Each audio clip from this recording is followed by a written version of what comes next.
Welcome to Fantasy Smack Talk. Dustin right here, Chuck Norris over here. It's our bi-weekly baseball show. Before we get into it though, Chuck. Kickstarter. Look at this thing. This thing is incredible. This numbnuts over here made this out of banana peel stamp things, right? They're stickers. The stickers that are on bananas. It looks like Chuck Norris. And this is like a side project for him. The reason I'm bringing this up is on Kickstarter, our grand prize donation. Dustin will make you something like that. After this video, there's going to be links to his Cal Ripken out of thumbtacks, ridiculous. His Redskins out of football cards, also ridiculous. I've told him numerous times, like I said, we don't make much money, if really no money. Actually, according to the IRS, we lost money on this thing. If he did this, he could make some money. So look at this. It's the grand prize on our Kickstarter. Go to the link. It's a $3,000 donation. I'm telling you, it's worth it. Think if you have a big birthday coming up, Christmas for the kids, something. It is super unique, and it'll get us to our goal. Just take a look at it. Look at the videos. Look at it Kickstarter. Dustin's already mad 'cause I've talked about it too long. Get into stuff. Check it out. Buy low, sell high, baseball talk. Let's talk about some Chuck Norris, some buy lows. Some big name guys who are just really off to terrible starts. First guy I want to talk about is Jay Bruce. This is a guy who got off to a slow start last year, ended up having a great year, or at least a very above average year. Great guy to try to target and buy low if you need any outfield power. Next one, Miguel Cabrera, not off to the scorching start that we're very accustomed to him doing. When we say buy low for him, if you can trade the guy that you drafted in the first round at the end of the first round for Miguel Cabrera, go ahead and do that. Start sending offers. Just see if you can get something done. He's going to come back into swing. He's going to be an MVP candidate again. Prince Fielder's another guy, just, guy that probably went early second roundish. It's just starting off terrible, but there's really no reason to think that he's not going to turn it around. He's been good for enough years now where it's just going to be a matter of time. So another guy that definitely worth taking a look at, see if you can get cheap. Sell high, first one, Albert Pujols, perfect time. He hit 499, 500 all over ESPN, and then they're like, oh, he's leading the league in home runs right now. Great time to deal him. He's fully healthy. We actually loved him as a guy that you could get in drafts at the value based on his ADP, but now's the time to cash in on that investment.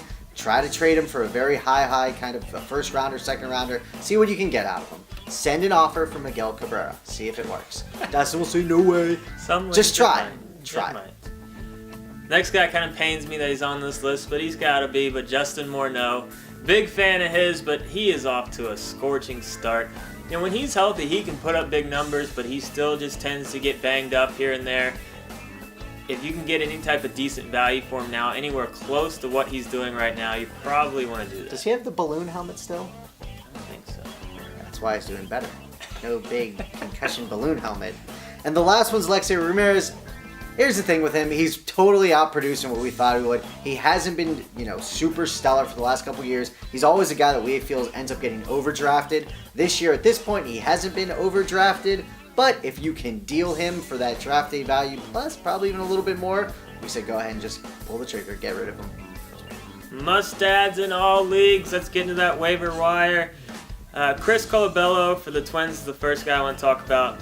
I really don't think he's going to keep anywhere close to this pace up. It would be almost impossible for him to do that, but he's only on 70% of leagues. This is a young guy that's definitely got a lot of talent.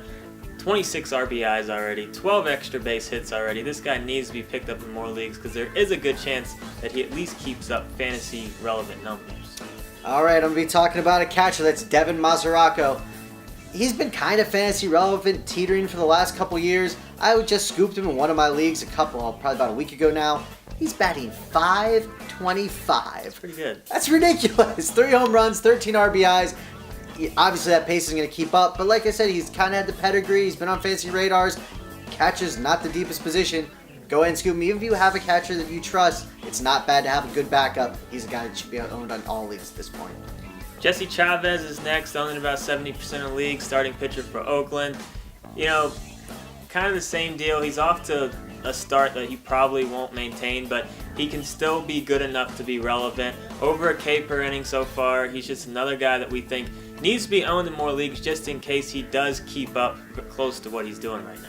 Got a pitch for you. That's Travis Wood of the Cubs, and he's still fairly available in a decent amount of leagues. Actually, to be exact, 55% of leagues he's only owned, which would mean 45% he's available. That's good math. There you go. They don't call me the brains for nothing. He's only got 1 win, 2 losses, but he has been pitching great. Wins are kind of a fluky thing. Go ahead and snag him now before he starts piling up a lot more wins. We love his K to inning ratio right now. Definitely got to be looking for. Why is Justin Morneau only owned 75%? Because he had a balloon helmet last year. Can you tell me that? It doesn't make any sense. The guy's got 11 extra base hits already. He's hitting almost 350. He's won an MVP before. He's still only in his early 30s. What year did he win the MVP? 2006. So what? He was young then. He's still pretty young. Pick him up. If he stays healthy, he can keep these numbers up. I know it's an if, but pick him up. Got a second baseman for you, and I know somebody out there is looking for a second baseman, and this guy's name's Scooter. Gotta love it. Scooter Gennett. Right now, he's only owned in 10% of leagues. He's batting over 300. He's only got 1 home run, so he's not obviously going to be swinging for the fences every time. But 7 ribbies, 5 runs. You gotta like what he's doing, and he's definitely one of those guys that we've kind of liked, and through the minor league stats, been looking good. If you need a second baseman, grab Scooter. He won that job. Scooter. Knocked Ricky out there.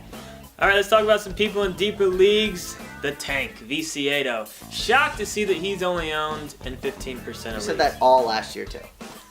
Well, he's just a guy that I feel like he doesn't get the fancy love that he should. He seems like he's one of those guys that would have a lot of hype around him, kind of like a Stanton or a Jay Bruce or even some of the younger guys like Puig or Bryce Harper. But for whatever reason, he's not getting love, so he's not getting the love in fantasy. But this kid's got a lot of talent. He's hitting 350 right now in limited at-bats so far. He needs to be picked up in more leagues. Now let's end it with a couple of minor leaguers to keep an eye on. First one. And I'm going to start because my guy's better.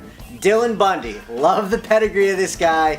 4th overall pick for the Orioles a couple years ago. They absolutely love him. I think he could be an ace in the league. The Orioles certainly think so. He's not going to be caught up for quite a while, but if you're in like a dynasty league and some god-unknown reason he's not owned, go ahead and grab him. Other leagues be keeping an eye on it. I know it's Bundy, so you start thinking of serial killers and weird things like that without everything else we got going on with the rape thing, so kind of turned into weird. Go ahead, sorry. That might just be Gregory Polanco is the last guy we want to talk about. Go ahead and make your throw. You're distracting me. Terrible. That was so far I was so excited to get Chuck back because it's so far off. He'll make you anything. Dustin will make you whatever you want. Gregory Polanco is in the minor leagues, and he's owned in 15% of leagues. This guy's the real deal. Outfielder for Pittsburgh. I think he's batting like over 400 in the minors right now. Chuck Norris over here.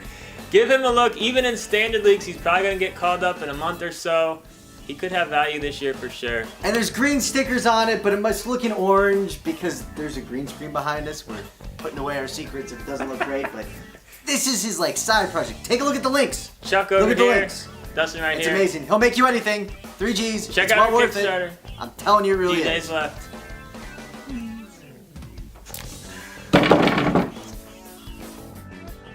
If you like what you saw, then check out some of our other videos and subscribe to our channel.